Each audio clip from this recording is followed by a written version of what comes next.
Hi guys! Alright, so I decided that I do want to do a breastfeeding update. I want to talk about a couple things in this video. First of all, I just want to talk about my general experience breastfeeding my daughter Sophie, who is now 16 weeks old, so that's just a little bit over 3.5 months. And then the other part that I want to talk about is how it relates to me specifically as a type 1 diabetic. I'll go ahead and say first that one of the things I've had a really hard time finding out there as far as resources go is really anything about what it means to breastfeed as a type 1 diabetic. The most I've found are like little bits here and there, like a sentence or two, but nothing specifically that goes in depth about what it means to breastfeed as a type 1 diabetic. So things like, do you still have to have really tight blood sugar control? Do high blood sugars affect your breast milk? Will that have a negative impact on the baby? How will breastfeeding affect your diabetes control? Like, how will it affect your blood sugars? I haven't found a lot of that. So I did want to talk about it just in case there are other type 1 diabetic mamas out there looking for some kind of resource. Like, the most I can give you is just my experience. So it may be different for everybody, and I'm not a doctor. So even this, it's not great, but at least I want to give something to you other type 1 mamas out there looking to hear another type 1 diabetic mom's experience with breastfeeding. So first thing I want to say about breastfeeding, we'll talk about the general breastfeeding stuff first, is that it's probably been my favorite part about being a mom, at least to a baby when she's really little. I have absolutely loved my experience breastfeeding. I think it's the most intimate, close relationship that a mom and her baby can have, and I like those moments where we're breastfeeding are some of the most peaceful. Definitely the times where I get like a mental break and a physical break, like from holding her, if I feel like my back's breaking because I've been holding her all day. Just those moments where we're breastfeeding have been so peaceful and bonding. I definitely feel like breastfeeding has a huge advantage, not just to the baby, but to me. Like, I feel like the benefit that I've gotten and she's gotten with breastfeeding has been that we have developed this really close bond. I can tell that she's developing her emotional intelligence, her emotional stability, like how, you know, confident she feels as an individual, and I feel like a lot of that has to do with breastfeeding. She gets this comfort, this closeness that you really can't replicate, and I've been really grateful for the breastfeeding experience. Now, that being said, I am not one of those who believes that, you know, breastfeeding is the only way to go. I completely support moms who have to bottle feed, formula feed, whatever you have to do to be a good mom in your situation. I 100% support. But from my experience, I just wanted to say how grateful I've been for the breastfeeding experience. All right, so here's my story. When she was born, I had a vaginal birth, and so I was able to do skin-to-skin with her right away, and for a prolonged period at my birth center, hospital birth center. They were very supportive of that type of approach, so I was grateful for that. She was able to latch on within the first hour, I'd say, after I had her, and although it was a little bit funky to begin, I mean, she didn't, it's not like the first time she latched, it was wonderful, and she just started eating. But I think it was important that that first initial latch and that contact really set up this breastfeeding relationship for us. She did latch on, but it wasn't, you know, great, like I said. But very quickly, like within the first 24 hours, I already felt like she knew what she was doing. I also felt like she and I were a good match. So it took a little bit of time to get used to how do you hold the baby so that they can get a good latch, that sort of thing. But once we got that, I mean, I felt like we were a really good match. And one of the reasons I say that is because I was fully expecting, before I had her, I was fully expecting to have nipple pain, nipple damage, you know, blisters, bleeding. You hear all of these stories, and it's not uncommon. Like, even if you've got a good latch, it's not uncommon to have sore nipples, at least. I had this nipple cream. I was prepared for that, and it never happened. So I guess that's the first positive thing I can say for me, is that I never had any problems with nipple pain or soreness or anything like that. In fact, I never had to use my nipple cream. So I think that that's a sign that we were a good match from the beginning. Like, she knew what she was doing, she had a decent latch.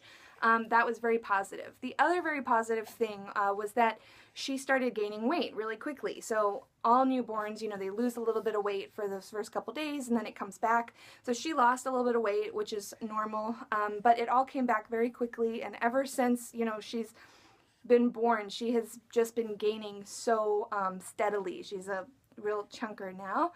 She's got nice cheeks and a double chin going on, and she's got nice leg rolls, and so that also feels very rewarding, very I feel really grateful that I don't have to worry about whether or not my baby's getting nourishment.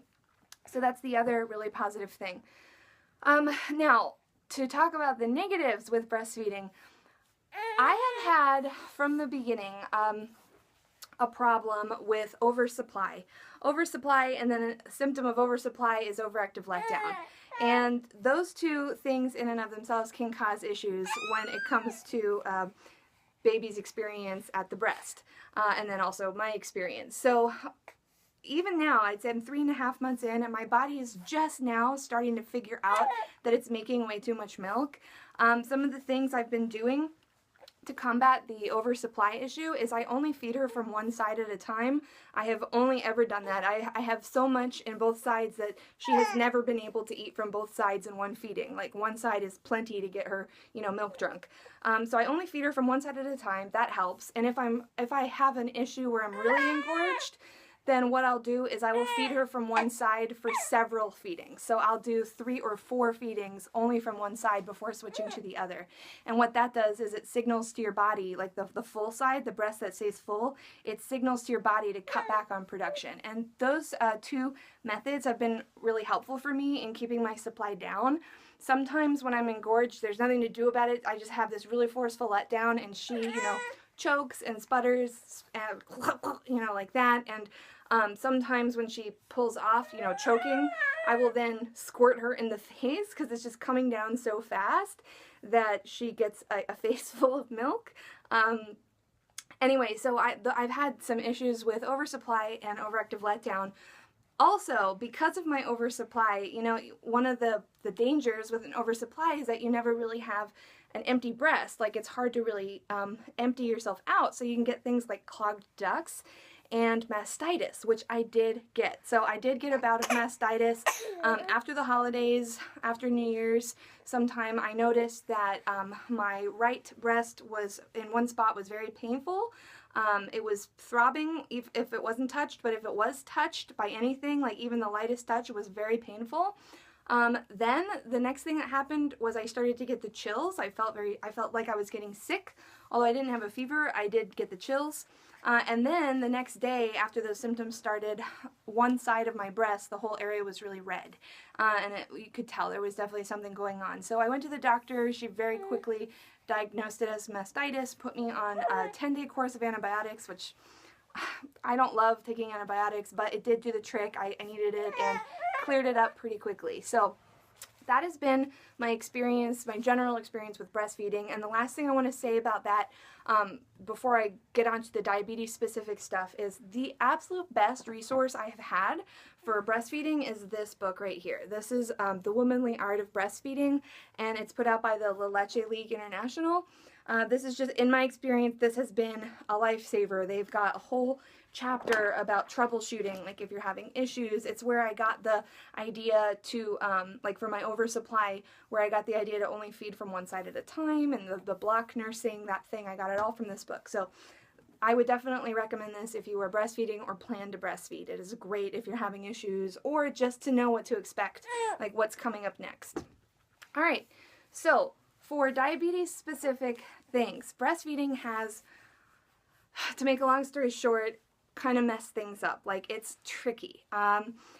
It has been very tricky with blood sugars fluctuating all over the place. So what happened initially, and this may just be related to having a baby, period, but I really felt like when my milk came in around day 3, my blood sugars dropped dramatically. Like, they got very low. And like I said, that could just be related to the fact that I gave birth, I delivered the placenta, so your blood sugars drop anyway.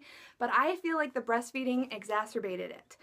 It made it much worse. And I had low blood sugars in the middle of the night, sometimes in the 30s. That's very low for me. I don't usually have blood sugars in the 30s. A couple of very, you know, scary lows there when I was first breastfeeding.